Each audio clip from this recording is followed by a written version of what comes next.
बंदी छोड़ सतगुरु रामपाल जी परमेश्वर जी की जय हो। परम पिता परमात्मा सारी सृष्टि के रचनहार कुल मालिक असंख्य ब्रह्मांडों के स्वामी जगत गुरु तीनों लोकों में प्रवेश करके सबका धारण पोषण करने वाले राजाधिराज आत्माधार नाथों के नाथ देवों के देव महादेव सर्वेश्वर महेश्वर मृत्युंजय अजरो अमर आदि अनादि सनातनी प्रभु जगत पिता जगदीश्वर श्री श्री 1008 की उपाधि के वास्तविक अधिकारी अकाल मूर्त शब्द स्वरूपी राम वासुदेव सर्वगतम्बरम परम पूज्य प्रथम पूज्य परम संत परम पुरुष परम धनी परम दयालु सत्य कबीर हक्का कबीर अल्लाहु कबीर अल्लाहु अकबर बाखबर अल्लाह ताला जगत के तारणहार जगत के मुक्तिदाता जगत के जगन्नाथ हारे के सहारे हिंदुओं के राम मुसलमानों के अल्लाह सिखों के वाहिगुरु ईसाइयों के मसीह दया के सागर दया निधि करुणा के सागर करुणा निधि स्वयंभू परिभू संकट मोचन कष्ट हरण मंगल करण दुख भंजन अविगत कबीर निर्विकार निर्विषम परमात्मा अलय अलेख सतगुरु आदि अनादि सतगुरु असली मर्यादा पुरुषोत्तम असली राम असली कृष्ण असली घनश्याम असली मुरारी राजाओं के राजा महाराजाओं के महाराजा शहंशाहों के शहंशाह सम्राटों के सम्राट भगवानों के भगवान अल्लाहों के अल्लाह प्रभुओं के प्रभु मसीहाओं के मसीह सच्चे वाहिगुरु बाबाओं के बाबा पीरों के पीर सेठों के सेठ जगत सेठ सावड़सा सेठ सर्वगुण संपन्न अनंत कोटि कलाओं के स्वामी अनंत कोटि ब्रह्मांडों के नायक योगियों में महायोगी ध्यानियों में महाध्यानी सिद्धों में परम सिद्ध ज्ञानियों में तत्व ज्ञानी ब्रह्म ज्ञानी महाज्ञानी परम ज्ञानी सर्वश्रेष्ठ ज्ञानी विज्ञानी युवा कबीर समर्थ कबीर ऐसमवात अमित ओजा सच्चे रहनुमा करीम अल्लाह सुभान अल्लाह दुनिया के अंतिम पैगंबर 8 सितंबर 1951 से गांव धनाना जिला सोनीपत हरियाणा भारतवर्ष की पावन भूमि पे प्रकट रियल कल्कि भगवान श्री नारायण साकार हरि श्री बाबा साहेब नूर अनंत परमात्मा सच्चे दरवेश सच्चे बाखबर संत श्रोमणी सतगुरु रामपाल जी परमेश्वर जी के चरण कमल में आप और हम सभी भाई बहनों का अनंत कोटि दंडवत प्रणाम। सत्साई भाई और बहनों, बहुत बड़ी दया बहुत बड़ी मेहर पूज्य गुरुदेव भगवान की परमेश्वर रामपाल जी की, जिनके शुभ आशीर्वाद से विशेष आशीर्वाद से उन्हीं के सत्संगों के संग्रह के ऊपर बन चुकी पवित्र आध्यात्मिक पुस्तक कबीर बड़ा या कृष्ण के ऊपर वीडियो बनाने की श्रृंखला जारी है। इसी श्रृंखला में आज हमारा ये 23वें नंबर का वीडियो है। इस पवित्र पुस्तक के प्रत्येक वीडियो से विशेषकर हिंदू समाज से जुड़े भगत भाई बहनों को अध्यात्म के विषय में भक्ति मार्ग के विषय में बहुत कुछ जानने और समझने को मिल रहा है, क्योंकि ये पवित्र पुस्तक कबीर बड़ा या कृष्ण चारों वेद पवित्र गीता जी और पुराणों के ज्ञान से मिश्रित है। यानी इन तमाम सदग्रंथों का निष्कर्ष निकालकर सतगुरु रामपाल जी ने इस पवित्र पुस्तक कबीर बड़ा या कृष्ण में डाला है।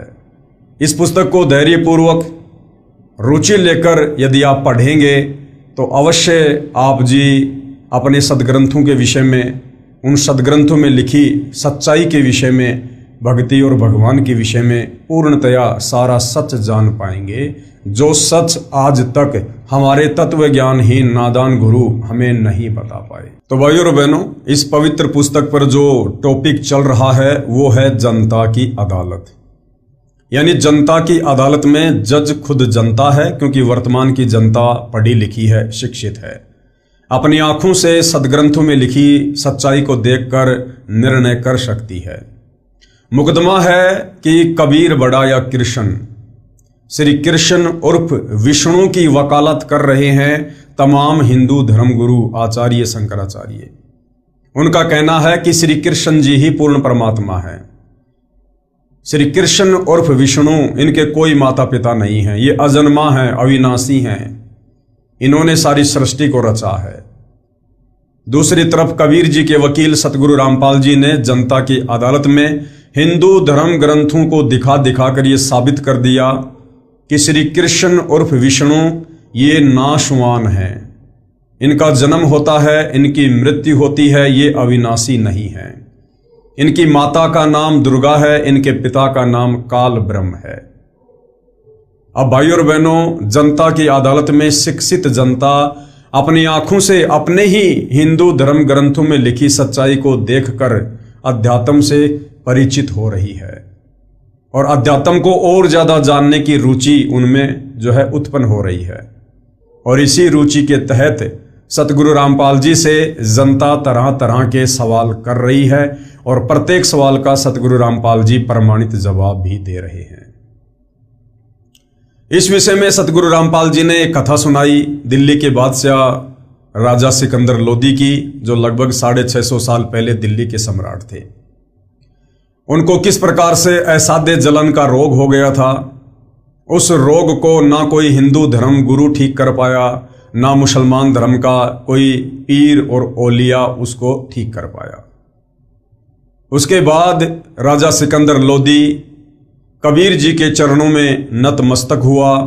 उसके बाद कबीर जी ने अपने आशीर्वाद मात्र से उनके जलन का असाध्य रोग ठीक किया और दिल्ली के बादशाह सिकंदर लोदी ने कबीर जी से नाम उपदेश लिया, उनके शिष्य बने। और उसके बाद दिल्ली का बादशाह सिकंदर लोदी कबीर जी से इस काल ब्रह्म को लेकर कुछ सवाल जवाब करता है और कबीर परमेश्वर किस प्रकार से उनको जवाब देते हैं। पवित्र पुस्तक कबीर बढ़ाया कृष्ण, बादशाह सिकंदर की शंकाओं का समाधान। बादशाह सिकंदर ने सवाल किया। बादशाह सिकंदर लोदी ने कबीर अल्लाह से पूछा, हे परवरदिगार, ये ब्रह्म काल कौन शक्ति है? ये काल कहो, चाहे ब्रह्म कहो, चाहे ज्योति निरंजन कहो, चाहे ब्रह्मा विष्णु महेश का पिता कहो, चाहे दुर्गा का पति कहो, ये एक ही है। तो सिकंदर ने पूछा कि हे परवरदिगार, ये ब्रह्म अर्थात काल कौन शक्ति है? ये सभी के सामने क्यों नहीं आता? उत्तर दिया परमेश्वर कबीर साहिब जी ने सिकंदर लोदी बादशाह के प्रश्न क और ख के उत्तर में सृष्टि रचना सुनाई। कृपया देखें इसी पुस्तक के पेज नंबर 389 से 444 पर, जो हम आगे पढ़ेंगे। और पहले आप जी को मौखिक सुना दी गई है। क्या बाबा आदम जैसे महापुरुष भी इसी के जाल में फंसे थे?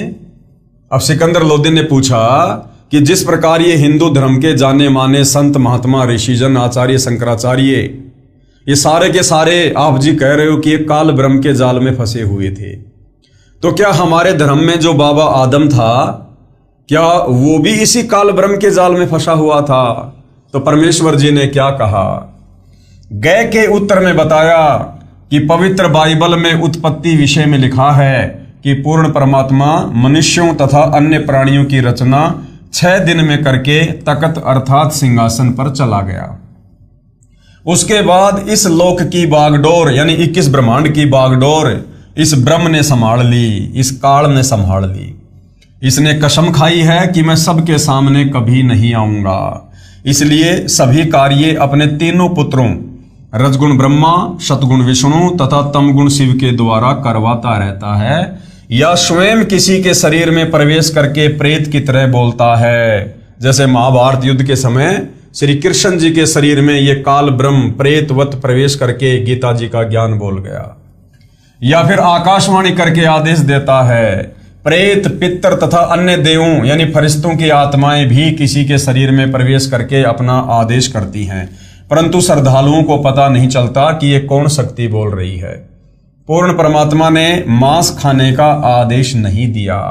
राजा सिकंदर लोदी को कबीर परमात्मा जी कह रहे हैं कि पूर्ण परमात्मा ने, अल्लाहु अकबर ने, अल्लाहु कबीर ने, जिन्होंने 6 दिन में इस काल ब्रह्म के 21 ब्रह्मांड वाली सृष्टि रची और 7वें दिन सतलोक के तख्त पर जा विराजा, उस कबीर परमेश्वर ने किसी को भी, यहां तक कि शेर को भी उन्होंने मांस खाने का आदेश नहीं दिया। पवित्र बाइबल उत्पत्ति विषय में, सर्व प्राणियों के खाने के विषय में पूर्ण परमात्मा का प्रथम तथा अंतिम आदेश है कि मनुष्यों के लिए फलदार वृक्ष तथा बीजदार पौधे दिए हैं जो तुम्हारे खाने के लिए हैं, तथा अन्य प्राणियों को जिनमें जीवन के प्राण हैं उनके लिए छोटे छोटे पेड़ अर्थात घास झाड़ियां आदि खाने को दिए हैं। इसके बाद पूर्ण प्रभु का आदेश न पवित्र बाइबल में है तथा न किसी कतेब यानी तौरात, इंजिल, जबूर या कुरान शरीफ में है। इन कतेबों में ब्रह्म तथा उसके फरिश्तों तथा पितरों व प्रेतों का मिला जुला आदेश रूप ज्ञान है। यानी मुसलमान भाई जिसे अपना अल्लाह कहते हैं वो यही काल है, यही ब्रह्म है। आगे फिर सवाल किया, क्या बाबा आदम से पहले भी सृष्टि थी? तो कबीर परमेश्वर ने उत्तर दिया, सूर्य वंश में राजा नाभिराज हुआ, उसका पुत्र राजा ऋषभदेव हुआ, जो जैन धर्म का प्रवर्तक तथा प्रथम तीर्थकर माना जाता है। वही ऋषभदेव ही बाबा आदम हुआ। ये विवरण जैन धर्म की पुस्तक आओ जैन धर्म को जाने के पेज नंबर 154 पर लिखी है।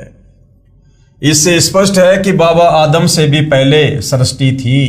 पृथ्वी का अधिक क्षेत्र निर्जन था, यानी कोई रहा नहीं करता था, सुनसान पड़ा हुआ था।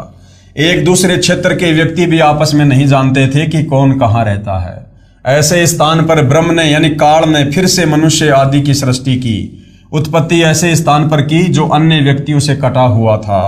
काल के पुत्र ब्रह्मा के लोक से ये पुण्यात्मा बाबा आदम अपना कर्म संस्कार भोगने आया था। जो बाबा आदम था वो श्री ब्रह्मा जी के लोक से आई हुई आत्मा थी। फिर शास्त्रानुकूल साधना न मिलने के कारण पितर योनि को प्राप्त होकर पितरलोक में चला गया। बाबा आदम से पहले फरिश्ते थे, पवित्र बाइबल ग्रंथ में लिखा है। फिर आगे सिकंदर लोदी ने सवाल किया, यदि अल्लाह का आदेश मनुष्यों को मांस न खाने का है तो बाइबल तथा कुरान शरीफ में कैसे लिखा गया? तो क्या उत्तर दिया कबीर परमेश्वर जी ने? उत्तर, पवित्र बाइबल में उत्पत्ति विषय में लिखा है कि पूर्ण परमात्मा ने 6 दिन में सृष्टि रचकर 7वें दिन विश्राम किया। उसके बाद बाबा आदम तथा अन्य नबियों को अव्यक्त अल्लाह यानी काल के फरिश्ते तथा पितर आदि ने अपने आदेश दिए हैं, जो बाद में कुरान शरीफ तथा बाइबल में लिख दिए गए। फिर आगे राजा सिकंदर लोदी ने सवाल किया, अव्यक्त प्रभु काल ने यह सर्व वास्तविक ज्ञान छुपाया है, तो पूर्ण परमात्मा का संकेत किस लिए किया? यानी अगर इस काल ब्रह्म ने सारा ज्ञान छुपा दिया है तो फिर इसने पूर्ण परमात्मा अल्लाह कबीर का जिक्र क्यों किया? उत्तर दिया परमेश्वर ने, ज्योति निरंजन यानी अव्यक्त माने जाने वाला प्रभु यानी यह काल पूर्ण परमात्मा के डर से ये नहीं छुपा सकता कि पूर्ण परमात्मा कोई अन्य है। ये पूर्ण प्रभु की वास्तविक पूजा की विधि से अपरिचित है, इसलिए यह केवल अपनी साधना का ज्ञान ही प्रदान करता है तथा महिमा गाता है पूर्ण प्रभु की। दिल्ली के सम्राट सिकंदर ने सोचा कि ऐसे भगवान को दिल्ली में ले चलता हूं और हो सकता है वहां के व्यक्ति भी इस परमात्मा के चरणों में आकर एक हो जाएं। ये हिंदू और मुसलमान का झगड़ा ही समाप्त हो जाए। कबीर साहिब के विचार कोई सुनेगा तो उसका भी उद्धार होगा। बादशाह सिकंदर लोदी ने प्रार्थना की कि हे अल्लाह की जात, हे परवरदिगार, एक बार हमारे साथ दिल्ली चलने की कृपा करो। कबीर साहिब ने सिकंदर लोदी से कहा कि पहले आप मेरे से उपदेश लो, फिर आपके साथ चल सकता हूं, ऐसे नहीं जाऊंगा। सिकंदर ने कहा कि दाता जैसे आप कहोगे वैसा ही करूंगा। कबीर साहिब ने कहा कि एक तो हिंदू से मुसलमान नहीं बनाएगा। सिकंदर ने कहा कि नहीं बनाऊंगा। कोई जीव हिंसा नहीं करवाएगा। सिकंदर ने कहा प्रभु मैं जीव हिंसा नहीं करूंगा तथा न किसी को जीव हिंसा करने के लिए कहूंगा, परंतु ये मुल्ला तथा काजी मेरे बस से बाहर हैं। कबीर साहिब ने कहा ठीक है, आप अपने मुख से नहीं कहोगे। सिकंदर ने कहा कि ठीक है दाता, अर्थात सारे नियम बता दिए और सिकंदर ने सारे स्वीकार कर लिए।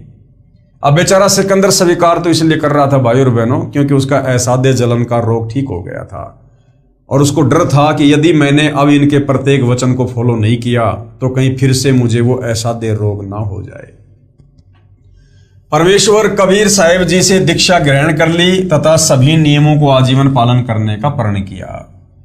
तब सतगुरुदेव यानी कबीर परमेश्वर जी जो सतगुरु रूप में आते हैं, सिकंदर लोदी को प्रथम मंत्र प्रदान करके वहां से उनके साथ दिल्ली को रवाना हुए। बादशाह सिकंदर ने परमेश्वर कबीर साहिब को अपने साथ हाथी पर अंबारी में बैठाया। उसमें राजा के अलावा कोई बैठ नहीं सकता था, परंतु सिकंदर को अल्लाह दिखाई दिया जिसने उसकी असाध्य बीमारी से रक्षा की।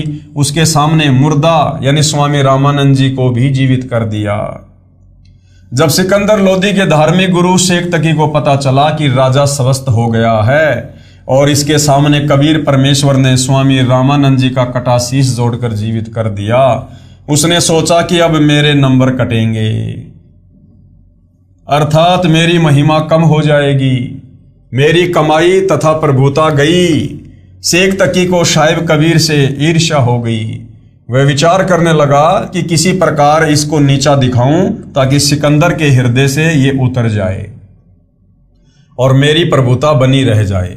राजा के साथ सभी वहां से दिल्ली के लिए चल पड़े। रास्ते में रात्रि में एक दरिया के किनारे रुक गए। सोचा कि रात्रि में विश्राम करेंगे, सुबह चलने का इरादा करके वहां पर पड़ाव लगा दिया। मृत लड़के कमाल को जीवित करना। एक लड़का था जो उसके कबीले वालों ने, उसके परिवार वालों ने उसको अंतिम संस्कार के रूप में पानी में बहा दिया था, एक नाव जैसा कुछ बना के। उस लड़के को किस प्रकार से कबीर परमेश्वर जी ने जीवित किया। शेख तकी महाराज सिकंदर से मुंह चढ़ाए फिर रहा था। सिकंदर ने पूछा कि क्या बात है पीर जी। शेख तकी ने कहा कि क्या तुझे बात नहीं मालूम। सिकंदर ने पूछा कि क्या बात है। शेख तकी ने कहा कि ये तेरे साथ कौन है। सिकंदर ने कहा कि ये तो भगवान अल्लाह है। शेख तकी ने कहा कि अच्छा, अल्लाह अब आकार में धरती पर आने लग गया। यानी मुसलमान धर्म में अज्ञानता के चलते मुसलमान भाई मानते हैं कि अल्लाह कभी भी शरीर में धरती पर नहीं आता, अल्लाह कभी भी मनुष्य शरीर में धरती पर नहीं आता। तो शेख तकी ने कहा कि अच्छा, अब अल्लाह धरती पर आकार में भी आने लग गया। अल्लाह कैसे है? सिकंदर ने कहा कि पहले तो अल्लाह ऐसे है कि मेरा रोग ऐसा था कि किसी से भी ठीक नहीं हो पा रहा था। इस कबीर प्रभु ने हाथ ही लगाया था और मैं स्वस्थ हो गया। शेख तकी ने कहा कि ये जादूगर होते हैं। सिकंदर ने फिर कहा दूसरे अल्लाह ऐसे हैं कि मैंने उनके गुरुदेव का सिर काट दिया था और उन्होंने उसे मेरी आंखों के सामने तुरंत जीवित कर दिया। शेख तकी ने कहा कि अगर यह कबीर अल्लाह है तो मैं इसकी परीक्षा लूंगा। यदि कबीर जी मेरे सामने कोई मुर्दा जीवित करे तो इसे अल्लाह मान लूंगा, नहीं तो दिल्ली जाकर मैं पूरे मुसलमान समाज को कह दूंगा कि ये राजा काफिर हो गया है, अर्थात हिंदू को अपना गुरु बना लिया। सिकंदर लोदी डर गया कि कहीं ऐसा न हो कि ये जाते ही राज पलट दे। राज को देने वाला पास बैठा है और उस मूर्ख से डर लगता है। गुरुदेव भगवान कह रहे हैं कि राज देने वाला वो कबीर अल्लाह तो उसके साथ है, उसके पास बैठा है, और वो सिकंदर लोदी बिना ज्ञान के डर गया कि कहीं ये शेख तकी दिल्ली जाकर मुसलमानों को ना भड़का दे और कहीं मेरा राज ना चला जाए। राजा ने शेख तकी से कहा कि आप कैसे प्रसन्न होंगे। शेख तकी ने कहा कि मैं तब प्रसन्न होऊंगा जब मेरे सामने ये कबीर कोई मुर्दा जीवित कर दे।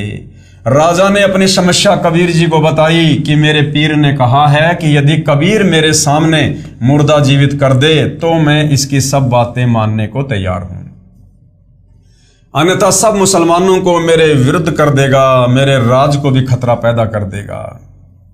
कबीर साहब ने कहा ठीक है, क्योंकि कबीर परमेश्वर जी ने सोचा कि ये शेख तकी अनाड़ी आत्मा है, अगर ये मेरी बात मान गया तो आधे से ज्यादा मुसलमान इसकी बात स्वीकार करते हैं, क्योंकि ये दिल्ली के बादशाह का पीर है, और अगर ये सही ढंग से मुसलमानों को बता देगा तो भोली आत्माएं सत्य साधना करके कल्याण करवा लेंगी, क्योंकि अपने पीर की बात पर शीघ्र विश्वास कर लेते हैं। इसलिए कहा कि शेख तकी ढूंढ ले कोई मुर्दा। सुबह एक 10-12 वर्ष की आयु के लड़के का शव पानी में तैरता हुआ आ रहा था। शेख तकी ने कहा कि वह आ रहा है मुर्दा, इसे जिंदा कर दो। कबीर साहब ने कहा पहले आप प्रयत्न करो, कहीं फिर पीछे नंबर बनाओ। उपस्थित मंत्रियों तथा सैनिकों ने कहा कि पीर जी आप कोशिश करके देख लो। शेख तकी जंतर मंतर करता रहा। इतने में वो मुर्दा 3 फरलांग आगे चला गया, 400-500 मीटर आगे चला गया। शेख तकी ने कहा कि ये कबीर चाहता था कि ये बला सिर से टल जाए। कई मुर्दे जीवित होते हैं, मुर्दे तो कयामत के समय ही जीवित होते हैं। कबीर साहब बोले शेख तकी जी आप बैठ जाओ, शांति करो। कबीर साहब ने उस मुर्दे को हाथ से वापस आने का संकेत किया। 12 वर्षीय बच्चे का मरा हुआ शरीर दरिया के पानी के बहाव के विपरीत चलकर कबीर जी के सामने आकर रुक गया। पानी की लहर नीचे जा रही है और शव ऊपर रुका हुआ था। कबीर साहब ने कहा कि हे जीवात्मा, जहां भी है कबीर हुक्म से मुर्दे में प्रवेश कर और बाहर आ जा। कबीर साहब ने इतना ही कहा था कि शव में कंपन हुई तथा जीवित होकर बाहर आ गया। कबीर साहब के चरणों में दंडवत प्रणाम किया। बोलो कबीर परमेश्वर जी की जय हो। सर्व उपस्थित जनों ने कहा कि कबीर साहब ने तो कमाल कर दिया। उस लड़के का नाम कमाल रख दिया। लड़के को अपने साथ रखा, अपने बच्चे की तरह पालन पोषण किया और नाम दिया। उसके बाद दिल्ली में आ गए। सभी को पता चला कि ये लड़का जो इनके साथ है ये परमेश्वर कबीर साहिब जी ने जीवित किया है। दूर तक बात फैल गई। शेख तकी की तो मां सी मर गई। सोचा ये कबीर अच्छा दुश्मन हुआ, इसकी तो और ज्यादा महिमा हो गई। शेख तकी की ईर्ष्या बढ़ती ही चली गई। उसकी 13 वर्षीय लड़की को मृत्यु पश्चात कब्र में जमीन में दबा रखा था। शेख तकी की लड़की 12-13 साल की थी, वो मर चुकी थी और 10-12 दिन हो गए थे उसको कब्र में दबाए हुए। शेख तकी ने कहा, यदि कबीर मेरी लड़की को कब्र में दफना रखी है, जीवित करेगा तो मैं इसे अल्लाह मान लूंगा। शेख तकी द्वारा कबीर जी की अन्य परीक्षाएं, कमाली के पहले के जन्म, पूर्ण मुक्ति, पूर्ण संत बिना असंभव। अब ये जो शेख तकी की लड़की थी जिसको बाद में कमाली का नाम दिया गया, अब परमेश्वर इस आत्मा के अन्य जो जन्म हुए हैं सतयुग, त्रेता, द्वापर, परमेश्वर उनका भी जिक्र कर रहे हैं। सतयुग में कमाली वाला जीव विद्याधर पंडित की पत्नी दीपिका थी। फिर त्रेता युग में ऋषि वेदविग जो विद्याधर वाली ही आत्मा थी की पत्नी सूर्या थी। सतयुग तथा त्रेता युग में परमात्मा कबीर जी बालक रूप में इन्हीं को प्राप्त हुए थे। यानी सतयुग में और त्रेता युग में कबीर परमात्मा जो एक एक लीला हर युग में करते हैं, कमल के विकसित फूल पर शिशु रूप में प्रकट होने की, तो सतयुग में और त्रेता युग में कबीर परमेश्वर जी ने जो अपने परवरिश की लीला करवाई थी जिन आत्माओं को निमित्त बनाकर, उनमें ये कमाली और पंडित रामानंद थे। तत्पश्चात अन्य जीवन धारण किए तथा कलयुग में मुसलमान धर्म में राबी लड़की का जन्म हुआ, यानी राबिया नाम से फिर उसका जन्म हुआ। उसके पश्चात एक जीवन वैश्या रूप में जिया। फिर बांसुरी नामक लड़की का जन्म हुआ। फिर कमाली नामक शेख तकी की लड़की हुई। राबिया के प्रमाण में साखियां संत गरीबदास साहिब द्वारा रचित ग्रंथ साहिब के पारक के अंक की वाणी नंबर 56 से 59 में है। गरीब सुल्तानी मक्के गए, मक्का नहीं मुकाम, गया रांड के लेन को कहे अदम सुल्तान। गरीब राबिया परसी रबशू मक्के की असवारी, 3 मंजिल मक्का गया बीवी के दीदार। फिर राबिया बंसुरी बनी, मक्के चढ़ाया शीस, सुल्तान अदम चरणों लगे धनी सतगुरु जगदीश। बंसरी से बेश्या बनी, शब्द सुनाया राग, बहुरी कमाली पुत्री, जुग जुग त्याग्या त्याग बैराग। प्रमाण के लिए संत गरीबदास साहिब द्वारा रचित ग्रंथ साहिब के अचला के अंक की वाणी नंबर 363 से 368 तक। गरीब राबी को सतगुरु मिले, दीन्या अपना तेज, ब्याही एक सहाब से, बीबी चढ़ी न सेज। यानी उसने पति पत्नी व्यवहार नहीं किया राबिया वाले जीवन में, शादी करने के बाद भी। गरीब राबी मक्के को चली, धरा अला का ध्यान, कुत्ती एक प्यासी खड़ी, छूटे जात हैं प्राण। गरीब केस उपाड़े शीस के, बाटी रस्सी बीन, जाके वस्त्र बांध कर जल काढ़ा पर बीन। गरीब सुनही को पानी पिया, उतरी अरस आवाज, 3 मंजिल मक्का गया बीबी तुमरे काज। बीबी मक्के पर चढ़ी, राबी रंग अपार, 1,80,000 जहां देखें सब संसार। गरीब राबी पटरा घा लेकर किया जहां स्नान, 1,80,000 बहे मंगर मल्या सुल्तान। उपरोक्त वाणियों में निम्न कथा का संक्षिप्त वर्णन है। एक राबी यानी राबिया नाम की लड़की मुसलमान धर्म में उत्पन्न हुई। जब उसकी उम्र 16 वर्ष की थी तो उसे पूर्ण परमात्मा कबीर साहिब मिले। प्रभु में बहुत प्रेम था। रोजा रखना, नमाज करना, ईद मनाना जो परंपरागत साधना धर्म अनुसार थी वह पूरी लगन से किया करती थी। तब कबीर साहिब ने बताया, बेटी ये साधना प्रभु पाने की नहीं है, सारी सृष्टि रचना सुनाई, सत भक्ति का मार्ग बताया। उस लड़की राबिया ने उपदेश ले लिया। फिर 4 वर्ष सत साधना करके समाज के दबाव से, लोकलाज के कारण सत मार्ग को छोड़ दिया तथा वही परंपरागत साधना पुनः शुरू कर दी। उस लड़की की आस्था प्रभु में इतनी प्रबल थी कि शादी से मना कर दिया। माता पिता रोने लग गए कि जवान लड़की को घर पर कैसे रखें। माता पिता को आवश्यकता से अधिक परेशान देखकर राबिया ने शादी की स्वीकृति दे दी। उस लड़की राबिया की शादी एक बहुत बड़े साहिब यानी अधिकारी से हुई, परंतु अपने पति से स्पष्ट कह दिया कि मैं संतान उत्पत्ति नहीं करूंगी। मैंने तो मेरे माता पिता के विशेष दबाव तथा समाज श्रम के कारण शादी की है। यदि आप मेरी बात स्वीकार नहीं करोगे तो मैं आत्महत्या कर लूंगी। ये मेरा अंतिम फैसला समझो। मैं केवल प्रभु भक्ति करके आत्म कल्याण चाहती हूँ। राबिया के पति ने सोचा, क्यों मैं इस भगत आत्मा को दुखी करूं और पाप का भागी बनूं। सोच विचार करके कहा कि राबिया, जिस प्रकार आपने समाज का डर था, ऐसे ही मेरा भी अपना एक समाज है। आपको समाज की दृष्टि में मेरी पत्नी के रूप में रहना पड़ेगा। मेरी दृष्टि में आप मेरी बहन होंगी। तुझे घर से बाहर नहीं जाने दूंगा। आप भजन भक्ति करो, कहो तो आपके लिए 2 नौकरानी छोड़ देता हूं। राबिया बहुत प्रसन्न हुई तथा कहा कि हे प्रभु, आपने मेरी बड़ी सुनी। उस दिन के बाद राबिया मुसलमान धर्म में प्रचलित साधना करती रही। मुसलमान धर्म में जन्म था। ईद और बकरीद, रोजे आदि श्रद्धा से करती थी। जब 50 वर्ष से ऊपर की आयु हो गई तब अपने पति से कहा कि कहते हैं कि मक्का में जाना अति आवश्यक होता है। अब न जाने प्राण कब निकल जाएं। एक बार मैं हज करना चाहती हूँ। उसके पति ने कहा कि आप जा सकती हो, कहो तो आपके लिए कोई ऊंट की व्यवस्था करवा देता हूँ। राबिया ने कहा कि मैं पैदल यात्रा करूंगी, अन्य भी बहुत यात्री जा रहे हैं। उसके पति ने कहा कि आप जा सकती हो। राबिया ने मक्के में हज के लिए प्रस्थान किया। रास्ते में देखा एक कुतिया बहुत प्यासी थी। वह कुतिया कभी राबिया के पैरों की ओर दौड़कर आ रही थी, कभी कुएं की ओर जा रही थी। राबिया समझ गई कि ये कुतिया बहुत प्यासी है, साथ में इसके छोटे छोटे बच्चे भी नजर आ रहे हैं। इसको जल प्राप्त नहीं हुआ तो ये प्राण त्याग जाएगी, इसके बच्चे भी मर जाएंगे। भगत आत्मा में दया बहुत होती है। राबिया कुएं पर गई, वहां देखा न वहां बाल्टी थी और ना कोई रस्सा था। आसपास कोई गांव भी नजर नहीं आ रहा था। राबिया ने आओ देखा न ताओ, अपने सिर के बालों को उखाड़ कर एक लंबी रस्सी बनाई। अपने ही कपड़े, क्योंकि उस समय मोटे खादी के कपड़े पहना करते थे, उतार कर रस्सी से बांध कर कुएं में जल से भिगोकर बाहर निकाले और एक मटके का टूटा हुआ आधा हिस्सा वहीं पर रखा हुआ था, उसको भर दिया। कुतिया ने बहुत शीघ्रता से पानी पिया।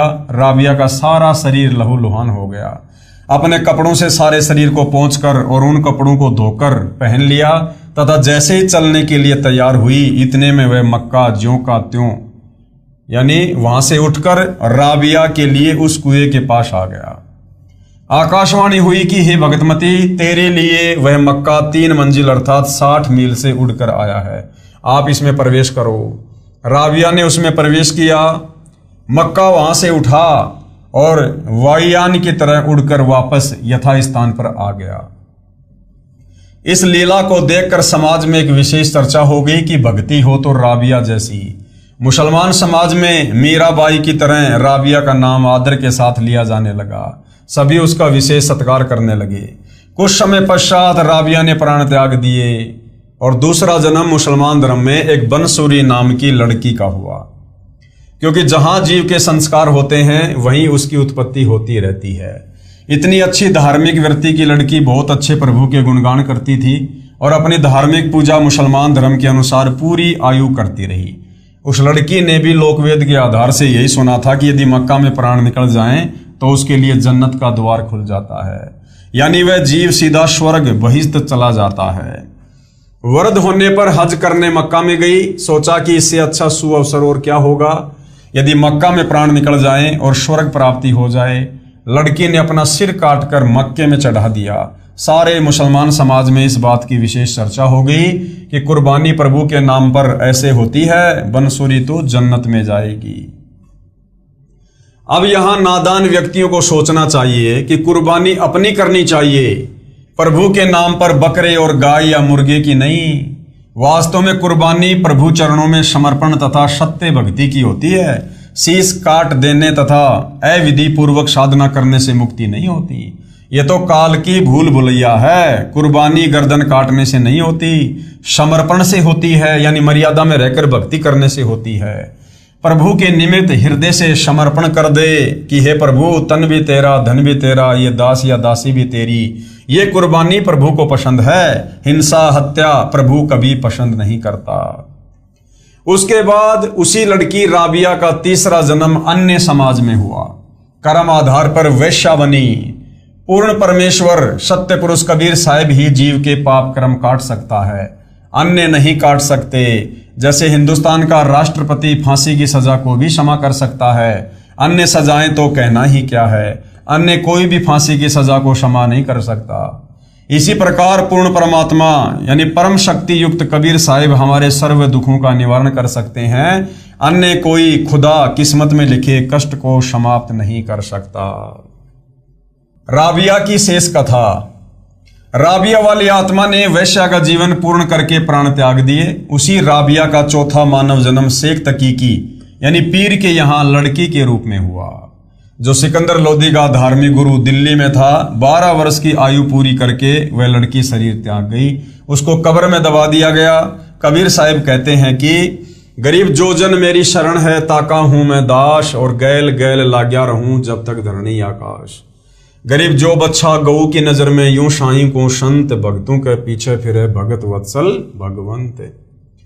उस पूर्ण परमात्मा की भक्ति अर्थात कबीर देव अपनी भक्ति जो स्वयं संत रूप में आकर बताता है, उस सतगुरु रूप में प्रकट कबीर साहिब के बताए अनुसार सत भक्ति इस लड़की ने 4-5 वर्ष की थी।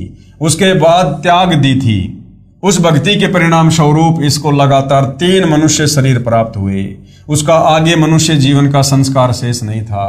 अब इस आत्मा ने 84 लाख योनियों में कष्ट पर कष्ट उठाना था। कबीर प्रभु दयालु है, कारण बताया। उस लड़की को वहां कब्र से जीवित करके अपने चरणों में लेकर के कमाली नाम रखा और इस प्यारी बिटिया को उपदेश दिया और मुक्ति प्रदान की। इसी प्रकार हमने ये सोचना होगा कि हम जड़ों में पानी डालेंगे तो पौधा हरा भरा होगा, हम पत्ते और टहनियों की पूजा कर रहे हैं, ये गलत है। कबीर अक्सर पुरुष एक पेड़ है, निरंजन वाकी डार, तीनों देवा शाखा हैं, पात रूप संसार। यानी उल्टा लटका हुआ संसार रूपी वृक्ष है। गीता अध्याय 15 श्लोक नंबर 104 में तत्वदर्शी संत की पहचान बताई है कि उल्टा लटका हुआ संसार रूपी वृक्ष है। इसकी ऊपर को जड़ें परम अक्षर पुरुष, सत्य पुरुष, पूर्ण ब्रह्म है, और जमीन से बाहर जो तना दिखाई देता है वो अक्षर पुरुष यानी परब्रह्म समझो। उसके बाद तने के एक मोटी डार होती है, उस डाल को ज्योति निरंजन यानी ब्रह्म काल समझो। उस डार की फिर 3 शाखाएं ब्रह्मा विष्णु महेश समझो, और फिर इनके ये टहनियां देवी देवता और पत्ते संसार समझो। ऐसा कबीर साहिब ने पूरी सृष्टि रचना को एक ही दोहे में सुना दिया। उसके बाद शेख तकी की मृत लड़की कमाली को जीवित करना, यानी कमाली नाम तो फिर उसका बाद में पड़ा। शेख तकी ने देखा कि यह कबीर तो किसी प्रकार भी काबू नहीं आ रहा। तब शेख तकी ने जनता से कहा कि यह कबीर तो जादूगर है, ऐसे ही जंत्र मंत्र दिखाकर इसने बादशाह सिकंदर की बुद्धि भ्रष्ट कर रखी है। सारे मुसलमानों से कहा कि तुम मेरा साथ दो वरना बात बिगड़ जाएगी। बोले मुसलमानों ने कहा पीर जी हम तेरे साथ हैं, जैसे तू कहेगा ऐसे ही करेंगे। शेख तकी ने कहा इस कबीर को तब प्रभु मानेंगे जब मेरी लड़की को जीवित कर देगा जो कब्र में दबी हुई है। पूज्य कबीर साहिब से प्रार्थना हुई। कबीर साहिब ने सोचा ये नादान आत्मा ऐसे ही मान जाए, क्योंकि ये सभी जीव आत्माएं कबीर साहिब के बच्चे हैं। ये तो काल ने धर्म का हमारे ऊपर कवर चढ़ा रखा है, एक दूसरे के दुश्मन बना रखे हैं।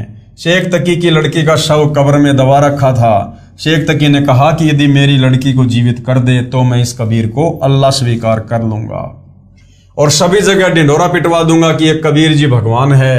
कबीर साहिब ने कहा कि ठीक है। वह दिन निश्चित हुआ। कबीर साहिब ने कहा कि सभी जगह सूचना दे दो, कहीं फिर किसी को शंका न रह जाए। हजारों की संख्या में वहां पर भगत आत्मा दर्शनार्थ एकत्रित हुई। कबीर साहिब ने कब्र खुदवाई, उसमें एक 12-13 वर्ष की लड़की का शव रखा हुआ था।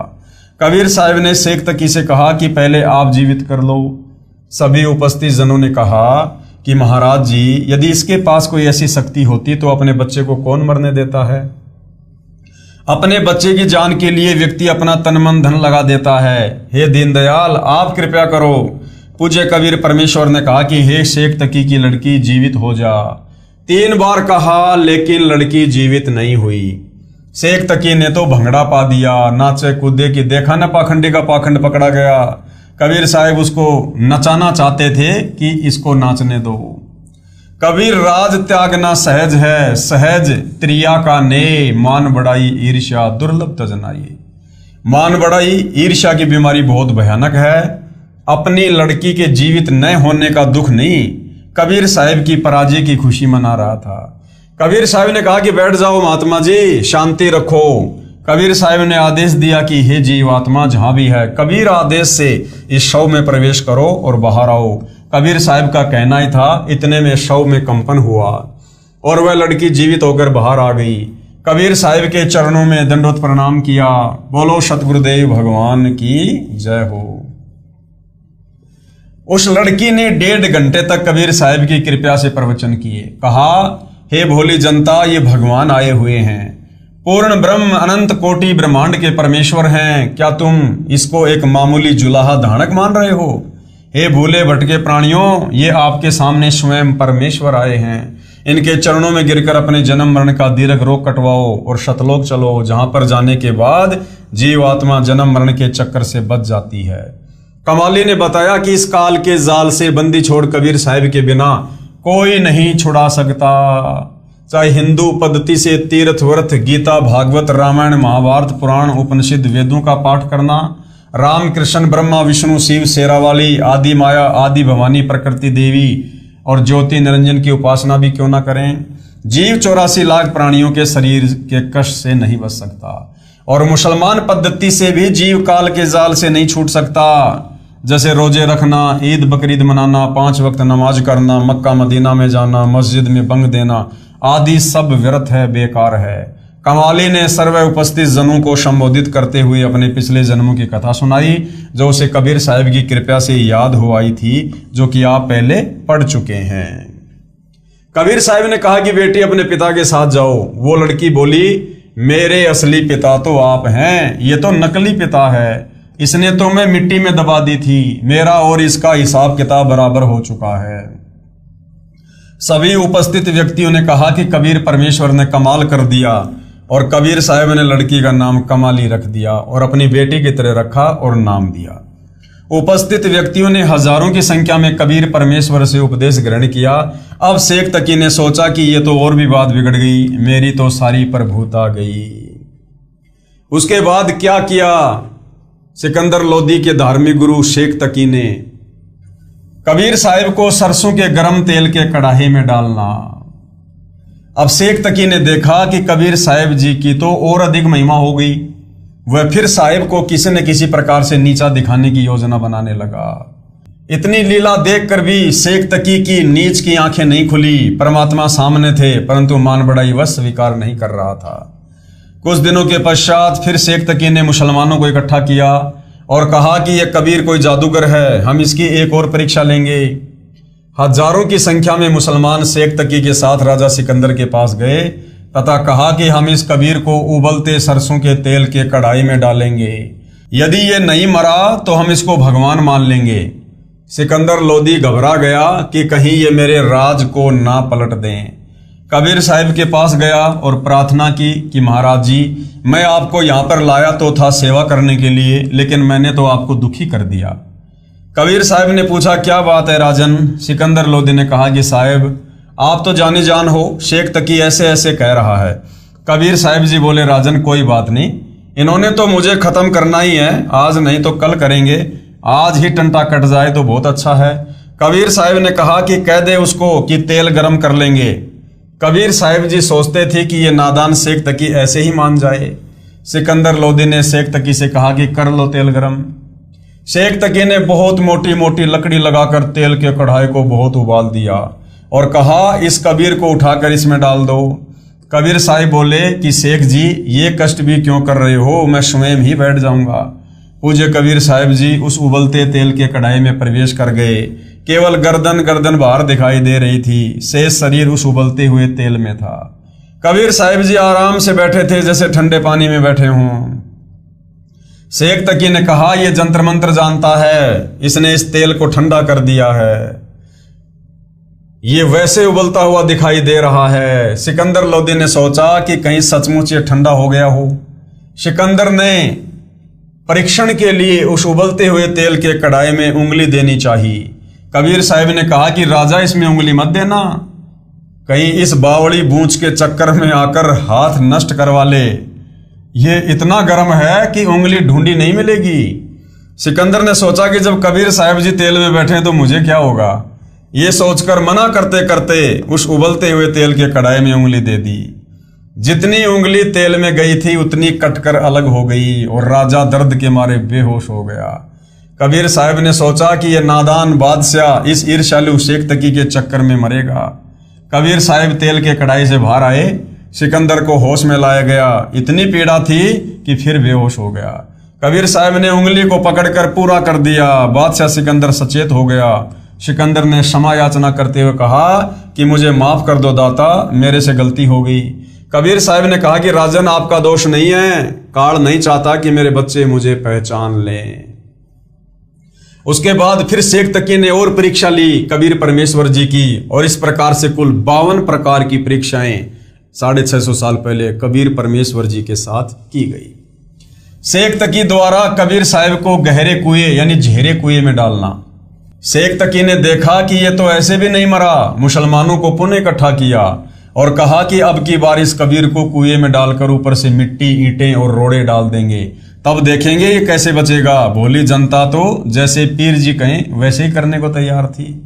शेख तकी ने सिकंदर लोदी से कहा कि हम इसकी एक और परीक्षा लेंगे। सिकंदर ने पूछा कि क्या परीक्षा लोगे। शेख तकी ने कहा, हम इसको झेरे कुएं में डालेंगे और फिर देखेंगे कि वहां से कैसे जीवित होगा।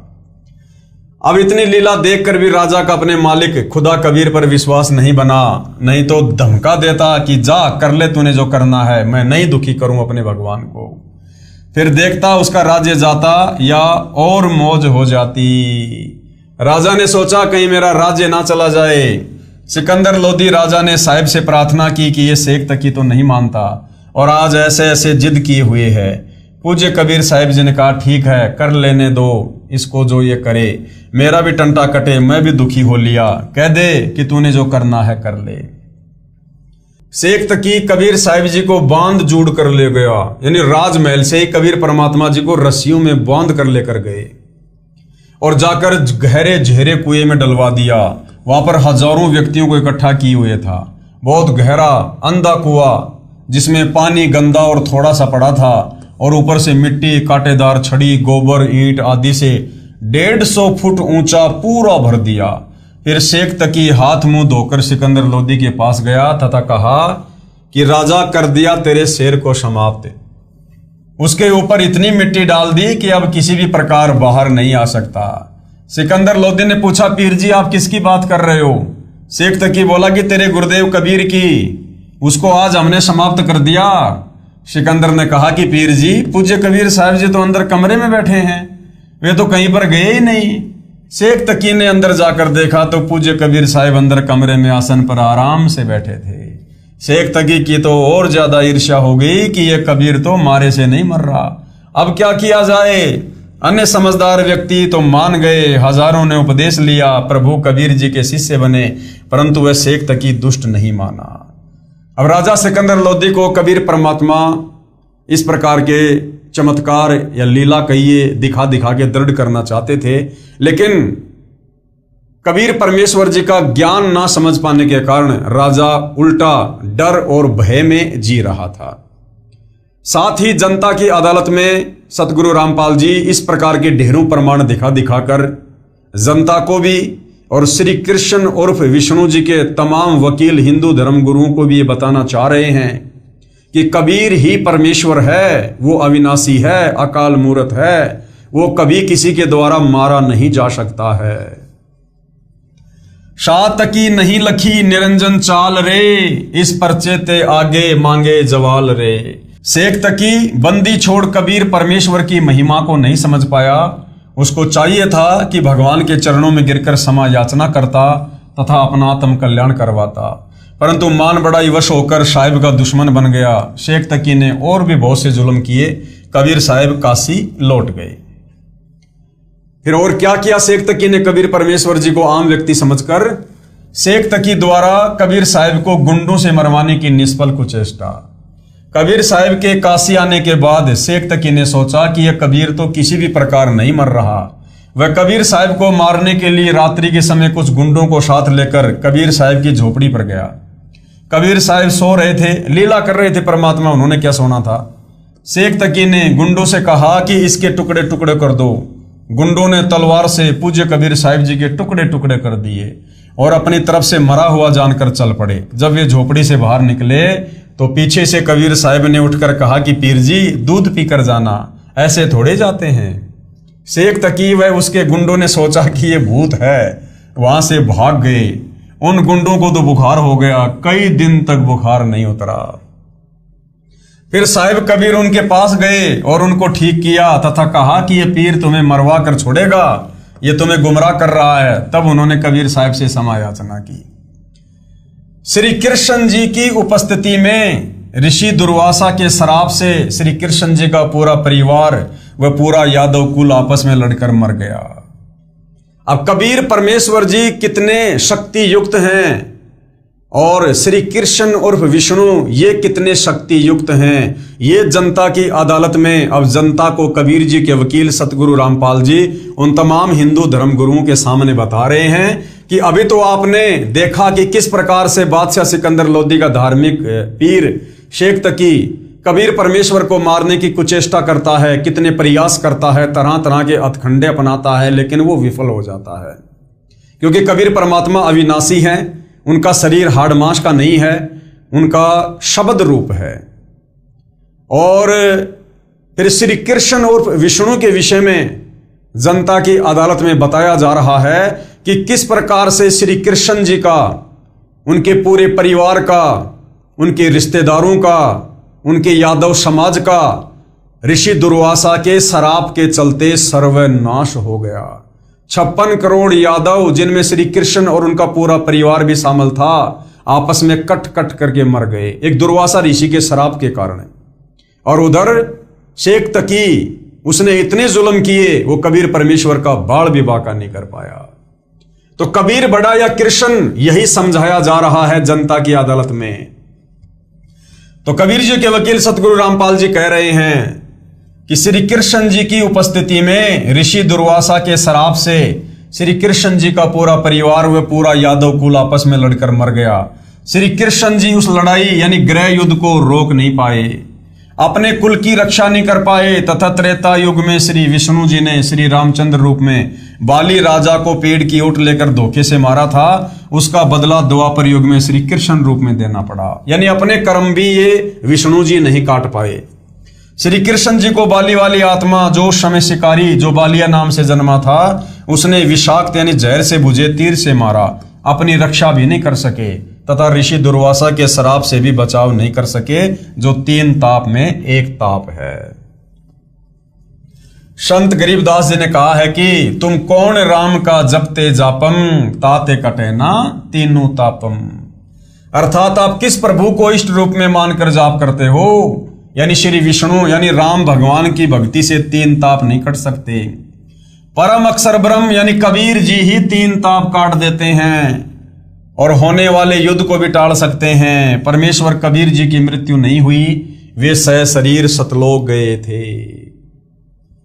तो भाई और बहनों, ये सारी बातें जनता की अदालत में भोली भाली नादान जनता की आंखें खोलने के लिए, जो कथाएं हम दिन रात पढ़ा करते थे हमारे सदग्रंथों में, रामायण में, महाभारत में, पुराणों में, लेकिन हम उन कथाओं के मर्म को नहीं समझ पा रहे थे तत्वदर्शी संत के शरण के अभाव में।